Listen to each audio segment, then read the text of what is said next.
সৌদিয়ান non AC বাসে করে ভোর 4:30 আমরা বেনাপোল বর্ডারে এসে পৌঁছাই এবং দেখতেই পাচ্ছেন কত বিশাল লাইন, প্রায় 4,000 মানুষের লাইন।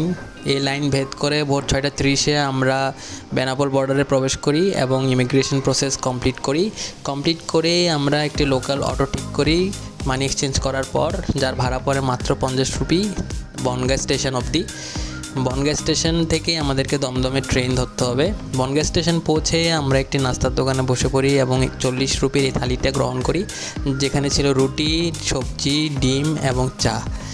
নাস্তা সেরে নিয়ে আমরা চলে যাই টিকিট করতে বনগাঁ থেকে দমদম জাংশন পর্যন্ত, যার ভাড়া পড়ে মাত্র 20 রুপি। এই লোকাল ট্রেনটি 1.5 ঘন্টায় আমাদেরকে বনগাঁ থেকে বিরাটি পর্যন্ত পৌঁছে দেবে। এরপর ট্রেনে উঠে ট্রেন 1.5 ঘন্টার জার্নি শেষে আমাদেরকে বিরাটি স্টেশন নামিয়ে দেয়। দেখতে পাচ্ছেন বিরাটি স্টেশন এটি। এখান থেকেই নেতাজি সুভাষচন্দ্র এয়ারপোর্ট যেতে হবে। বিরাটি স্টেশন থেকে বের হয়ে আমরা একটি ক্যাব হায়ার করি, যার ভাড়া পড়ে মাত্র 300 রুপি। এই ক্যাবে করে আমরা নেতাজি সুভাষচন্দ্র ইন্টারন্যাশনাল এয়ারপোর্ট পর্যন্ত পৌঁছে যাই। প্রায় 40 মিনিটের মনোমুগ্ধকর জার্নি শেষে ক্যাব আমাদেরকে খুব তাড়াতাড়ি পৌঁছে দেয় নেতাজি সুভাষচন্দ্র ইন্টারন্যাশনাল এয়ারপোর্ট। দেখতে পাচ্ছেন ইন্ডিয়ান ফ্ল্যাগ এবং এয়ারপোর্টে 2টি টার্মিনাল রয়েছে বিশাল। আমরা ক্যাব হায়ার করি 2nd টার্মিনাল পর্যন্ত, যেখান থেকে আমাদেরকে মুম্বাইয়ের ফ্লাইটের জন্য উঠতে হবে এবং আমরা পৌঁছে যাই নেতাজি সুভাষচন্দ্র এয়ারপোর্টের টার্মিনাল 2-এ, যেখান থেকে আমাদেরকে বোর্ডিং পাস সংগ্রহ করতে হবে।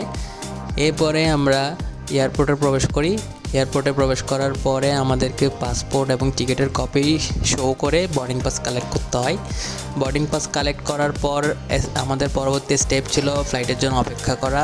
ফ্লাইট অপেক্ষা করতে করতে বিকাল 4:55 আমাদের ফ্লাইট বোর্ডিংয়ের টাইম এসে যায় এবং আমরা রেডি হয়ে যাই ফ্লাইটে ওঠার জন্য।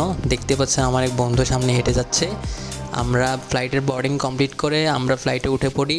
এরপরে আমাদের ফ্লাইট জার্নি শুরু, যেটা মুম্বাই অবধি যাবে।